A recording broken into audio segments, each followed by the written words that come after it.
Greetings, everyone. My name is Sal Munoz, and I am with All Chicago. And you are joining us for the for a conversation about the ESG CAPER. So I'd like to have Cindy introduce herself. Hi, this is Cindy Rivera with the DFSS Homeless Division. Again, we're going to go through the ESG CAPER. As you have read from my emails, this is a reporting requirement that has to be done by your agency because you are being funded by ESG funds. So let's go through the agenda. All right.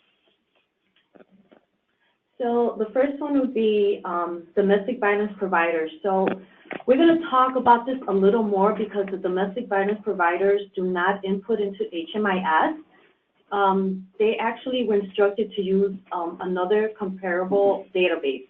But again, don't start worrying. We're going to address your concerns in a separate webinar, but I think it's a good idea that you guys stay around and look at what the ESG CAPER is about. So, and actually a small little correction, we are planning an in-person meeting, and you can certainly join through webinar. We'll make that available, but the meeting will be March 5th at 2:30 p.m. and it will be hosted at the All Chicago offices, which is 651 West Washington Boulevard, and we are going to be emailing that out to the specific domestic violence providers so that we can work through this. So let's get into the agenda for today. The second one will be the reporting overview. The next one will be the review of the ESG CAPER report in HMIS. The next one will be missing data and errors, making corrections, downloading results for submission to DFSS, and uploading the information to Sage. So basically the reporting overview. So again, all agencies that have received funding through the Emergency Solutions Grant, which is ESG, are required to submit a consolidated annual performance and evaluation report, which is the CAPER. So DFSS and all its sub-grantees are required to report this. The time frame for this report will be January 1st of 2017 to December 31st of 2017. The general reporting process consists of, so during this time period of February 28th through March 2nd, we're asking agencies to review the results from the ESG CAPER and troubleshoot any issues. This generally means to review your data and make sure that it's clean. So we're giving you an opportunity to review your data, clean it up before you submit it to Sage because it will be rejected. During the time period of March 5th to March 6th, agencies will begin to upload to Sage using links provided to them. These links will be provided by DFSS towards the end of this week. March 7th is the final day for the ESG CAPER to be uploaded to Sage, and that is a definite deadline. Then on March 8th, DFSS will be confirming which agencies have uploaded their files to Sage, and those who have not will be receiving a lovely email from us. All right, folks. So now we are going to get into the HMIS workflow, where to access the report, and really how to clean up the data that you're going to be presented with. And just as a little bit of housekeeping rules, if you have questions, we will answer them at the end of this presentation. And I ask that you use the questions function. We'll be addressing your questions to the questions function. We are not using hand raising. We are not using chat. Please submit your questions to the questions function in the GoToWebinar navigation pane. So let's get into it. So for some of our agencies, some of you are already familiar with running canned reports in HMIS, and the ESG CAPER is just that. It's one of those canned reports on the report section. It's not an art report. It's not anything complicated to run. It's a fairly simple process to do it. So we are going to learn how to run the report, and then we'll be looking at how to interpret the data presented. And most importantly, we're going to be looking at missing data and errors. It's going to be missing data and data errors that will cause Sage to reject your upload. So Sage is designed to reject any ESG CAPERs that have missing data or errors. And that's what we have to ensure we have in every single client record. And then we'll be showing you how to download the results for submission to Sage. And I think that a lot of you who may also be at agencies that have HUD COC funding will find this process relatively similar to the COC APR. So just know that for some of my ATAs out there, it's nothing too new from the current workflow of reporting for the COC APR. So just a few things about the ESG CAPER. Anyone with an HMIS account will be able to run this report. So you don't have to have a specific art license. You don't have to be an agency technical administrator. Anyone is able to run this report. Basically, all they have to have is access to the program you're running. But when you do, you'll be able to run the ESG CAPER. And here, we'll do a live demo of how to run the report a little later. But as you can see, to run the reports, you're going to go to the navigation bar, and you're going to select the reports option, and that takes you to a page listing these provider reports, and you'll select ESG CAPER. And so after clicking on ESG CAPER, you're going to see this following prompt. And this is where you should select the following. So I'm going to show you what this looks like live, but I just want this to be in your head right now. So it's going to ask you for the provider type, which will be provider. The provider will then be agency-program. So basically, I work at All Chicago. My provider should not be All Chicago. It should be All Chicago-Emergency Shelter or All Chicago-Rapid Rehousing. It will not just be All Chicago. And I'll show you what that looks like when we eventually get into running the report. And you can also find out what program you have to report for here. This link says all the agencies required to submit the 2017 ESG CAPER. Some agencies may have a rapid rehousing project as well as another ESG funded project. So each project will be uploaded by itself, and you can get that running list at this link provided. The program date range will be January 1st, 2017 to 12/31/2017. Pretty simple date range to remember. It's just all of last year. And then the entry/exit types will be HUD. You are always going to select HUD. So it'll be very rare to have to select VA or PATH, but I believe most agencies that are required to submit for the ESG CAPER are going to have the entry/exit type of HUD.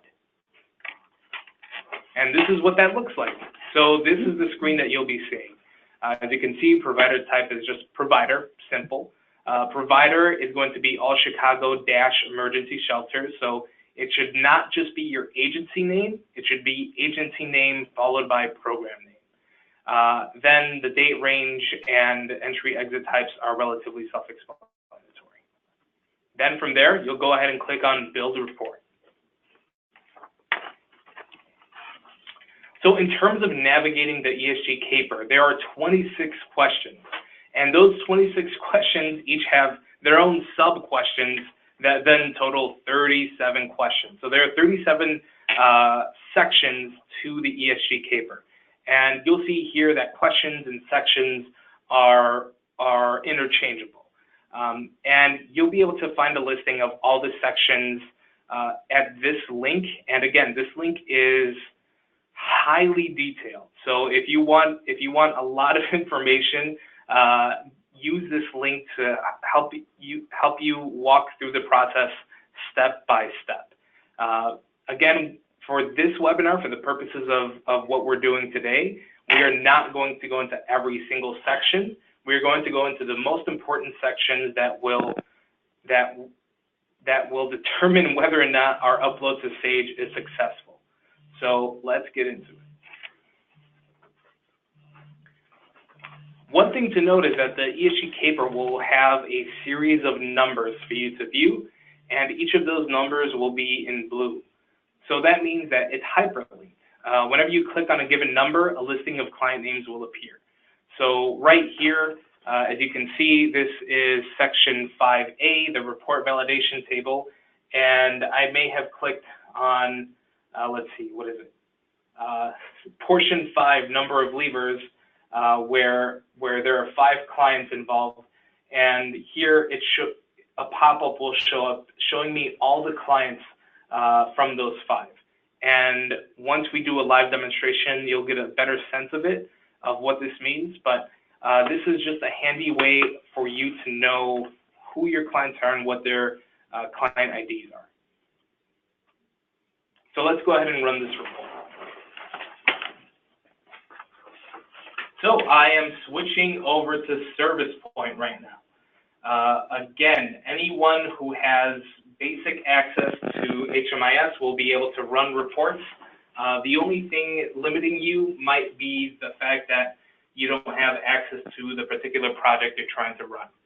So really quick before I get into it, I just want to reduce my permission so that it looks how it'll look for you all. And so notice from the home page, I go to Reports, right over here on the left-hand side. And then from Reports, I'm going to go ahead and click the ESG CAPER HDS V5. And provider type will remain provider. The provider itself, I have 3 options here: All Chicago Emergency Shelter, PSH, and Rapid Rehab Housing. Like I mentioned, these 3 are my options. This options listing All Chicago will not show me any results that are going to be uploadable. It has to be agency-program. So I'm going to go ahead and run this for my emergency shelter, All Chicago's emergency shelter. And I also want to point out that this is all fake data, totally fake data. You're going to see names like Master Shifu, and I don't think that anyone exists out there named Master Shifu. I apologize to the Shifu family if they do exist. So I'll select this provider only, and the program date range will be last year, so 1/1/2017 to the end of last year, 12/31/2017. And as previously mentioned, my entry-exit type is going to be HUD. Now I'm going to go ahead and build the report.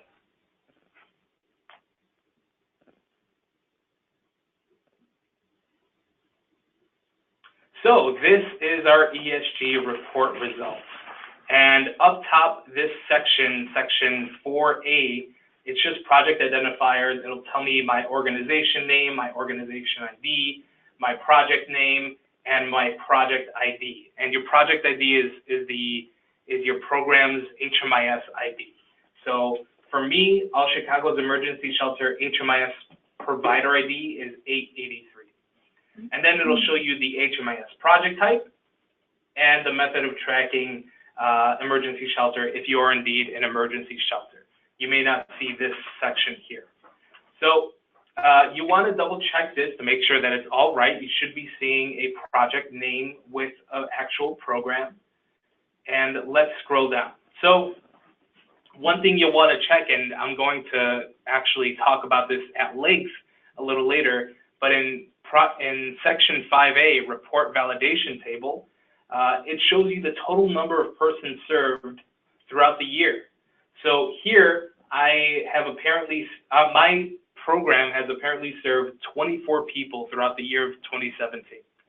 And so when I click on that blue icon, that blue link, it shows me a list of clients. Notice how I clicked on the 24, and now I have records of 24 clients. And this will be critical when we start to address data errors and missing information, because this will be a list that you sort of have to work down. But for our case, this is just showing me the total number of persons served And I'll assume that, yes, I did serve 24 people. Another thing to note is that right down here under where it says showing 1 of 24, there's a button that says download results. When you click on download results, it will download an Excel file of these records. So it'll download an Excel file of these client names and client IDs. So I'll show you what that will look like. I'll go ahead and download. See here, it has downloaded it as an Excel file. I'll go ahead and open that up. And it puts it in as a zip. And you'll notice that Service Point does that a lot. A zip file is basically a folder that is downloaded. It includes files that were sort of compressed by HMIS. So the way that we're going to be downloading this report later on, you'll notice that we are going to be having several zip files. But let's take a look at what it shows here. And just as I had promised, this is basically just my client ID, client name. It's everything that I was seeing here. But again, now I can have active reference to it. I can print it out. I can create a running list of clients with issues, etc. I'm going to go ahead and X out of here. Save. And I'll exit here. So that's just really quickly how to navigate the ESG CAPER. And right now, let's get into what data sets you actually have to look out for. So let's go back to our presentation.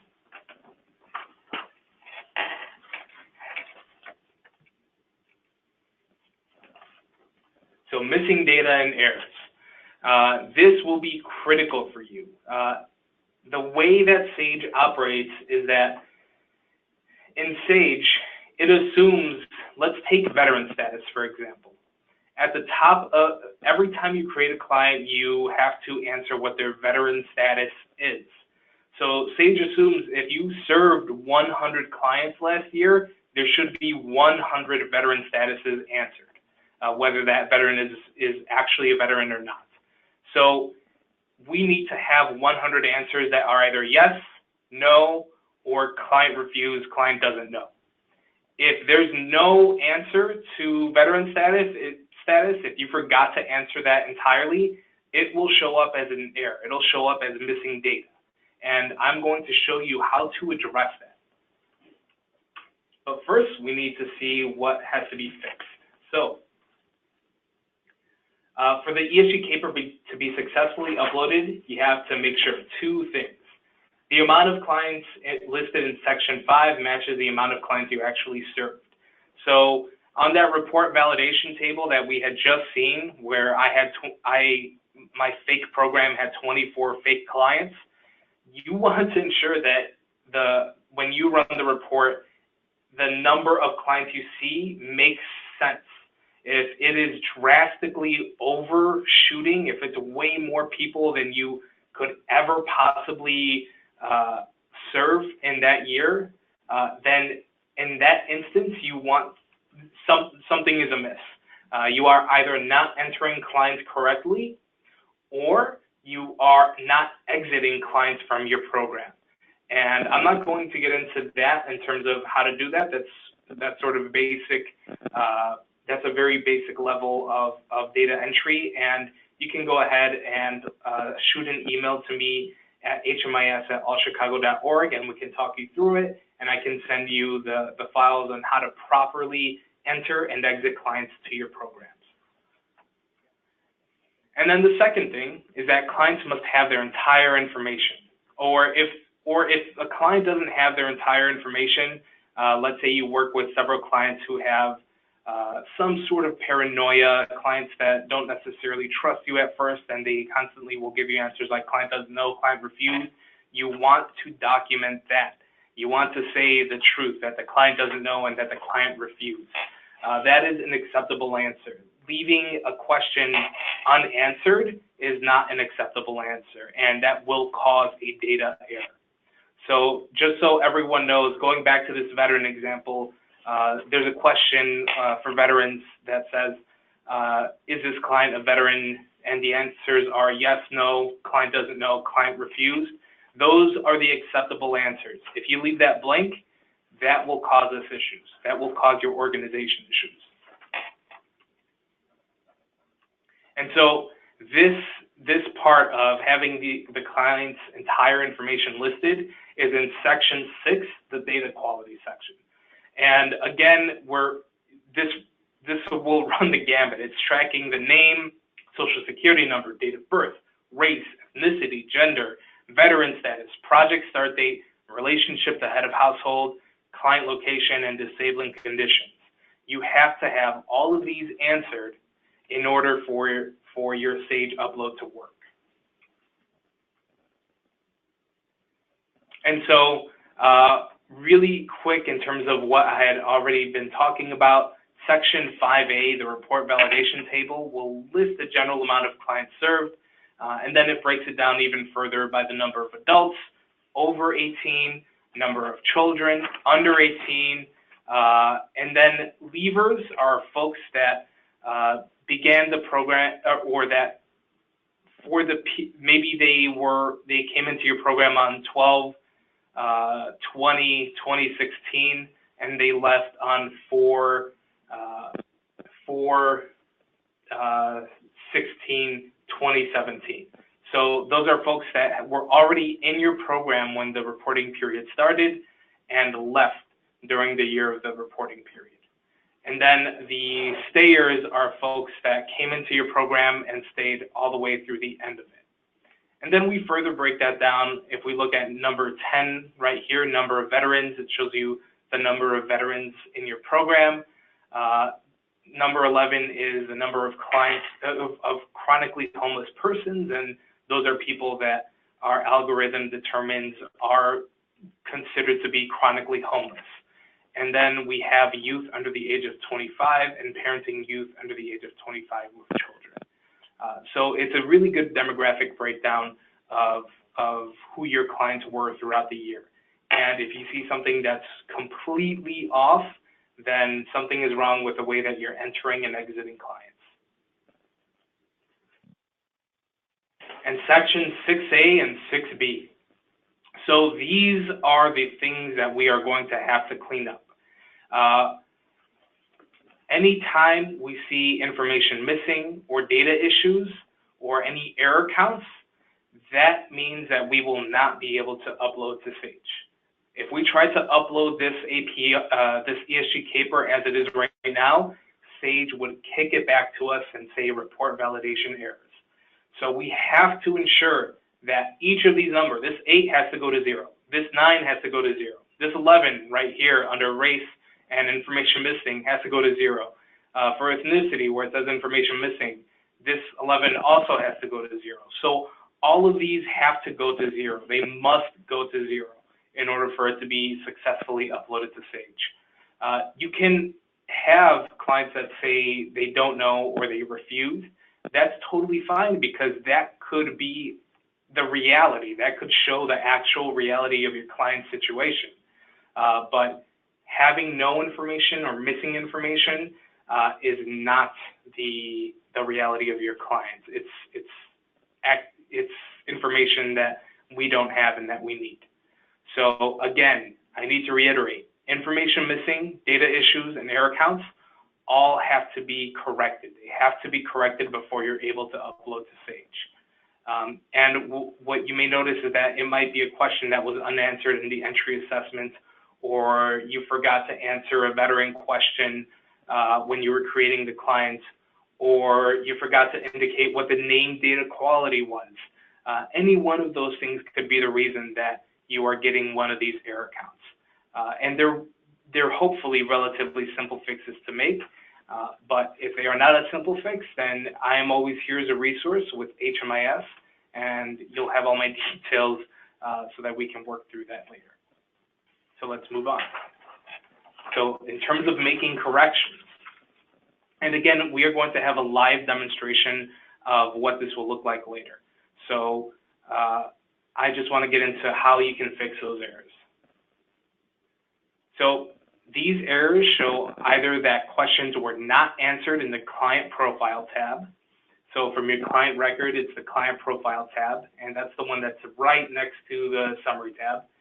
Or the questions were not answered in the entry, and in quotations, project start date assessment. So if you remember, we made a switch from entry assessment to calling it the project start date. Either way, I'm going to use that interchangeably. I'll probably be saying entry assessment. So it could also be that you forgot to answer the date of birth in the entry assessment. So let's move on. And so one thing that I had mentioned, you can again click on the blue number and it'll show you a running list of clients you have to address.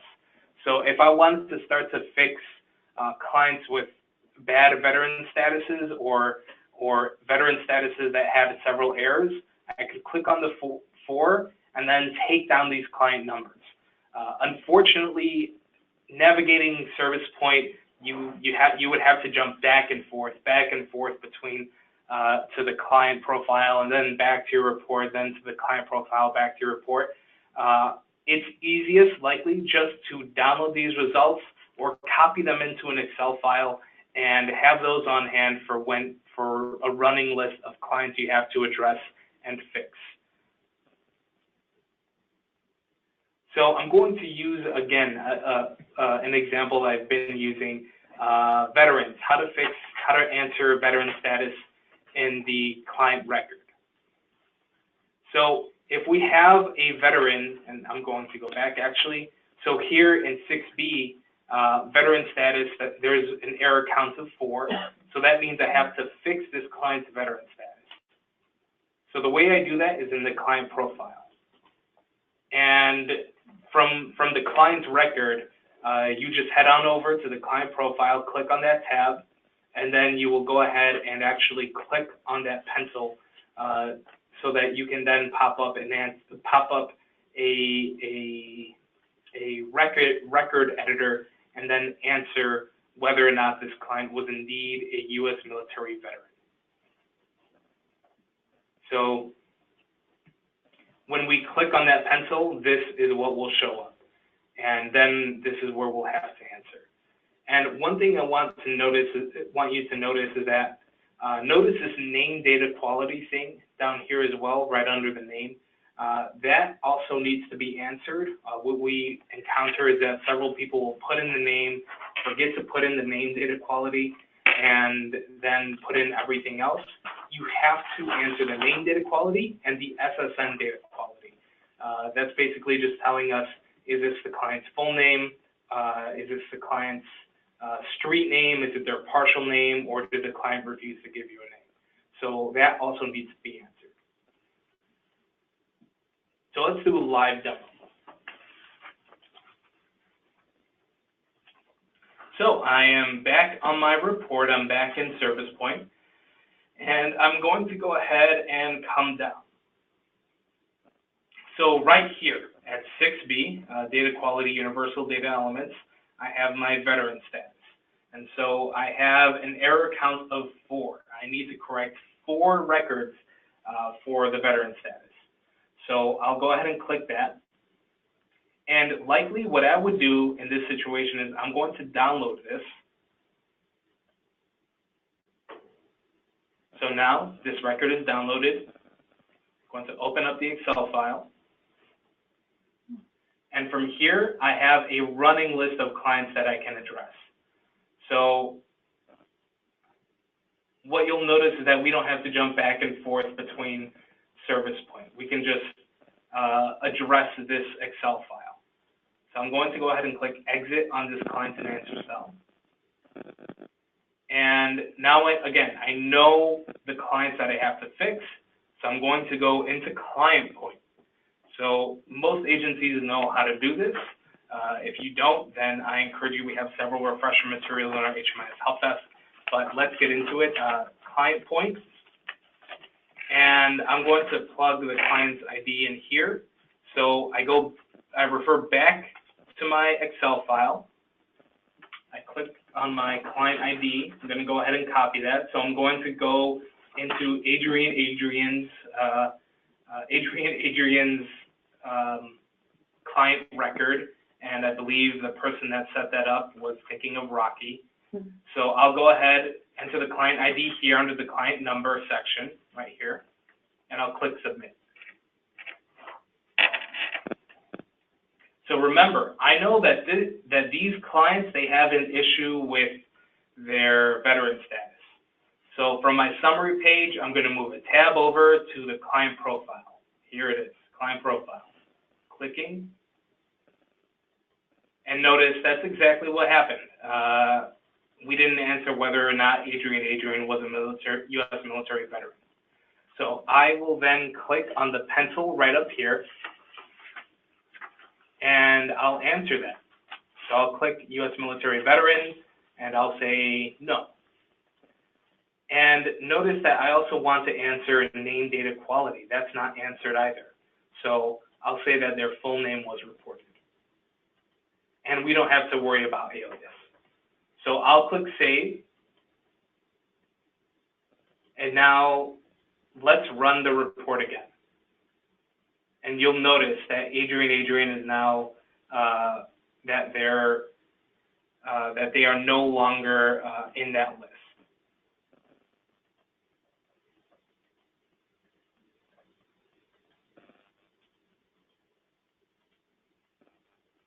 So 2017.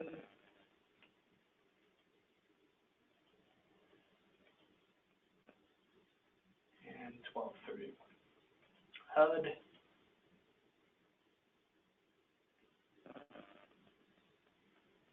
And I'm scrolling all the way down to 6B, and look here.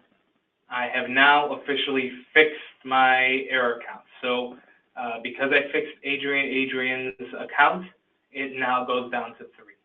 So the best workflow, the most efficient, would actually be just to go through all of these client IDs, then run the report again and check your error count. So that's how you will be working through this. You have to work down those error counts and work down the information missing. So for information missing here, for SSN, if I click on that, that means that I have to address every single one of these clients as well. So for this program, there's a lot of work ahead, but hopefully your organization will be a little better set up. So let's continue on with the presentation.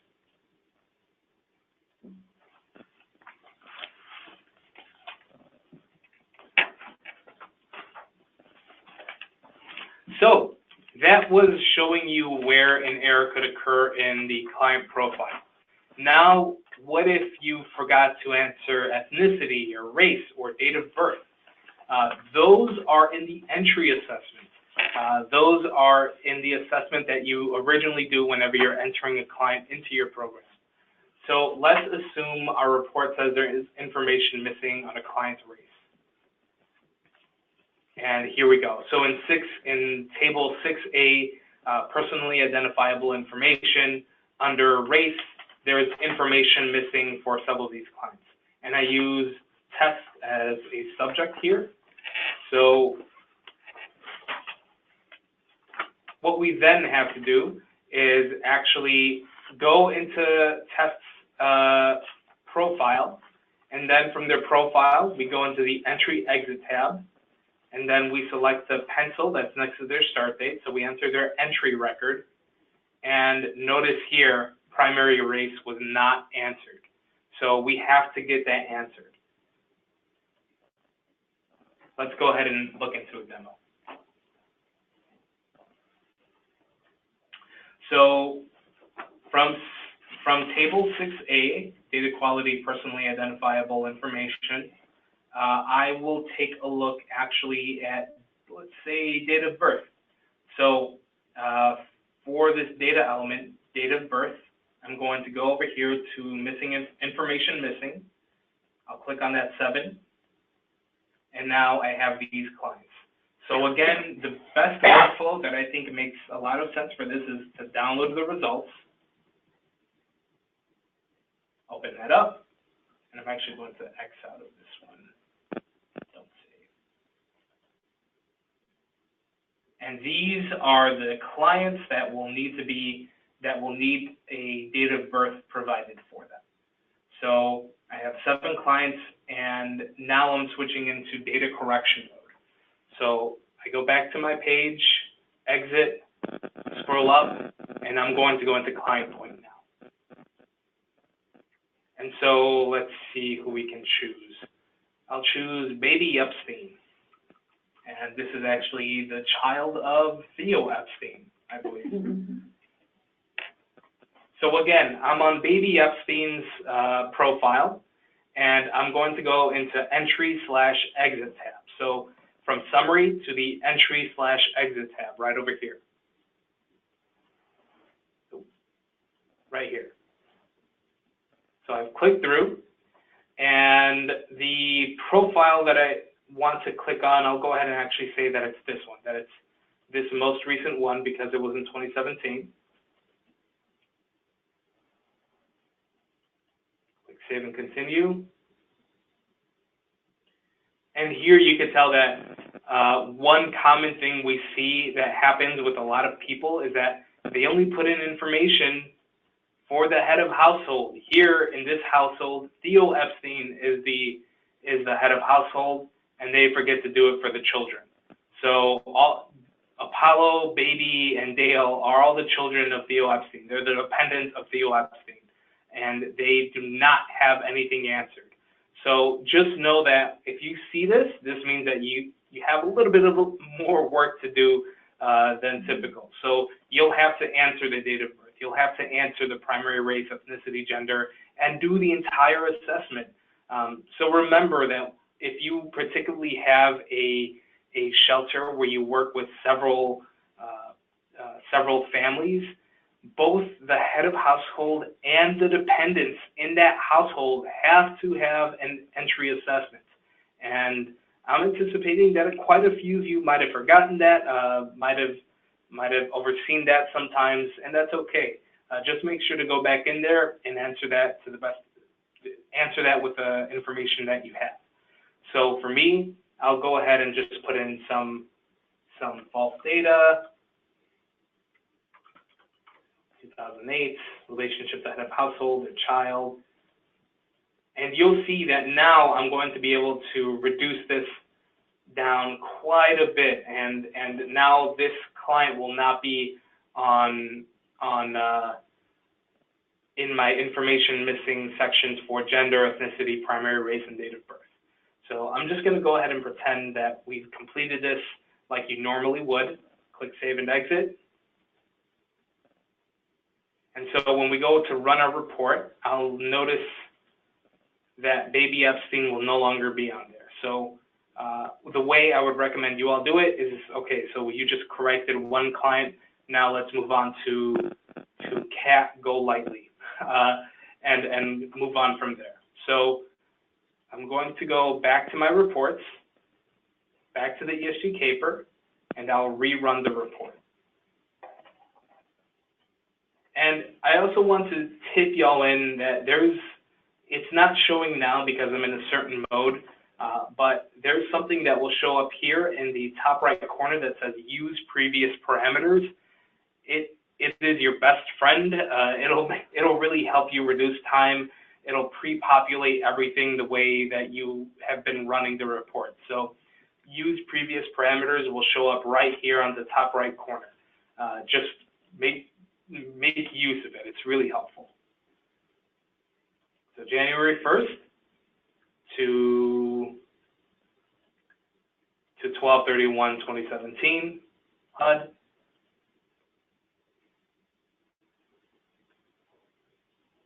We scroll down, and under date of birth, oh, we still have 7. So let's see if Baby Epstein's there. Baby Epstein still is there. So this would be a situation where we have to then work with you. Sorry? And yeah. There was 2 dates for 2017. That's also it. There were 2 dates there were 2 entries for 2017. So it could be that the other entry doesn't have the client's record either. So thank you very much for noticing that, Cindy. Yeah. So those are some of the weird little issues that you may have, because I'm anticipating that some of you may have returning clients. If you missed something in the first assessment and they came in the same year, then you want to check both of those assessments. So keep that in mind whenever you're going through this. So let's get back into the presentation. I just wanted to show you how you can begin to troubleshoot using both client profile for the veteran name and social security number, and the entry assessment for the date of birth, race, ethnicity, and gender. So coming back into our presentation.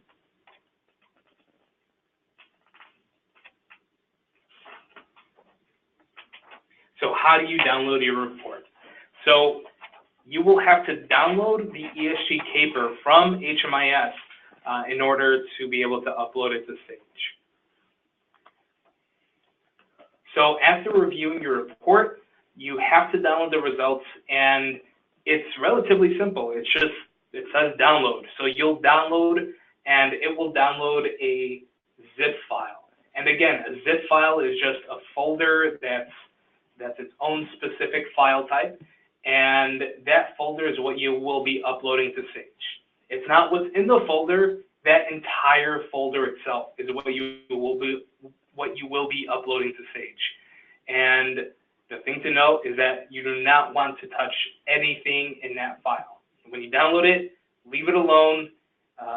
You will be uploading it later. You will be uploading it later, but you don't have to touch anything in there whatsoever. So let's talk about uploading to Sage. Everyone will be receiving an upload link later on this week.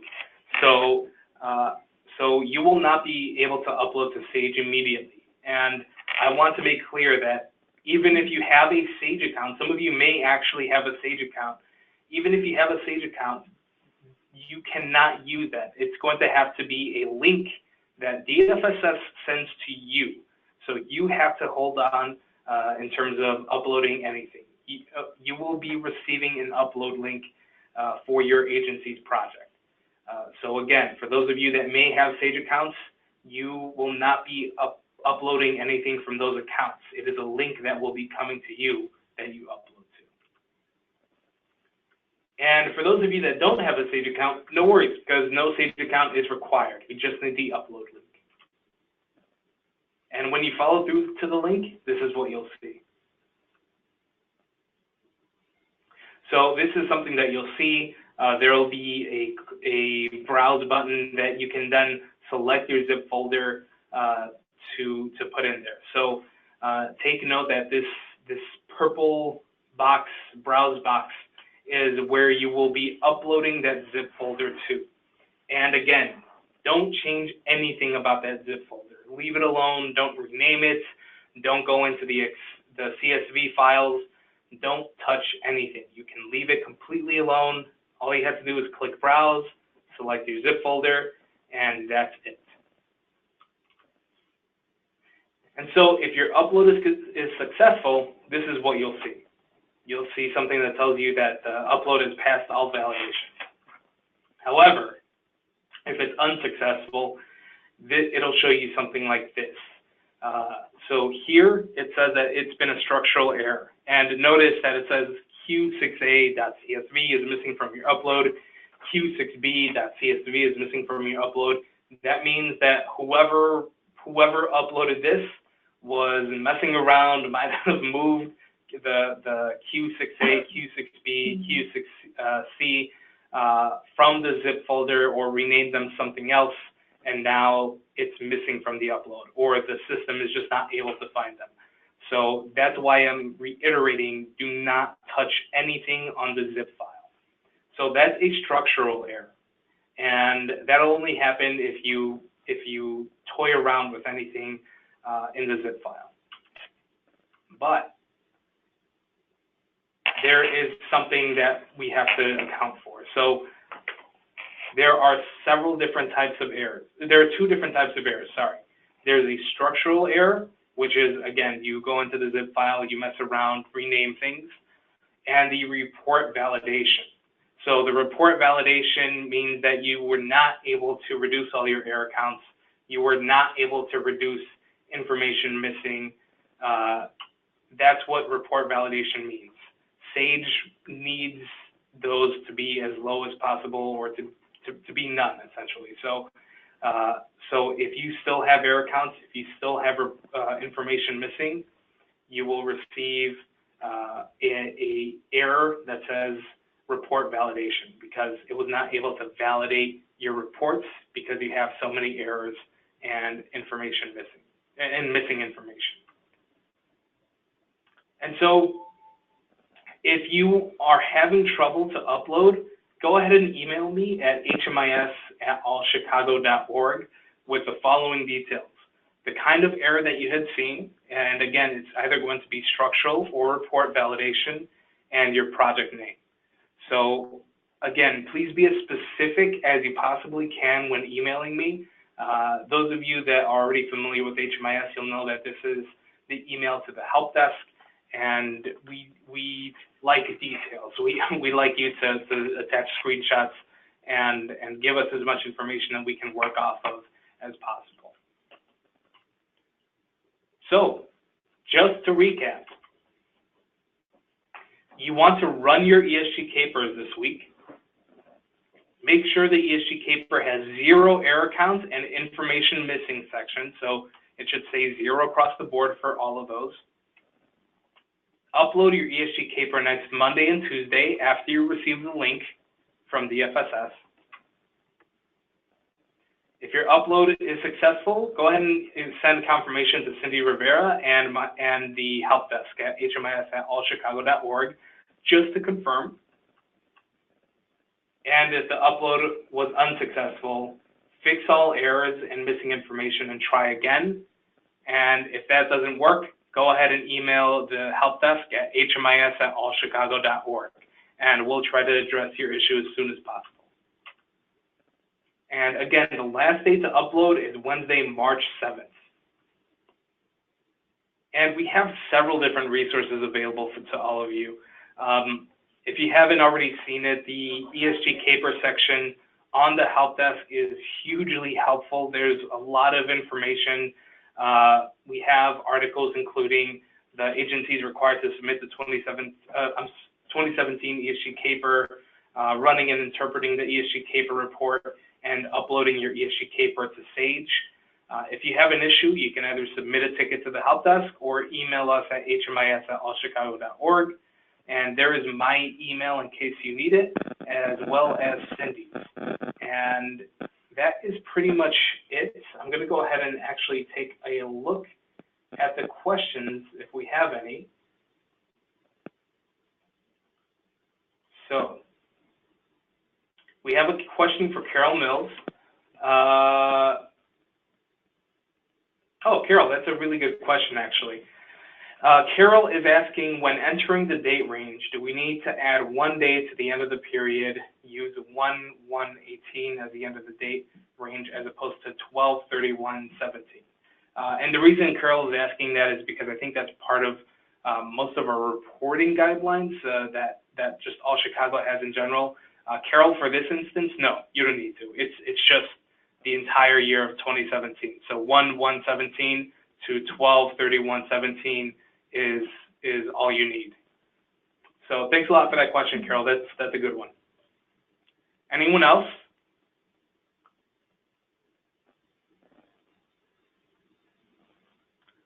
So folks, we don't have any more to show you. Cindy, I'm wondering if you have any other updates for them, or want to leave them with something to think about while we wait for any further questions to come in. No. Okay. All right then. So folks, I want to give you all the opportunity to ask a question for about 1 minute. So I'll be hanging around for 1 minute, but please know that we will be uploading this as a video. You'll be able to watch it. Check back to the All Chicago Help Desk. Again, this recording will also be on there in addition to the slides, and Cindy will also be sending the video in addition to the slides to you all as well. So that is the follow-up that you'll be hearing from us.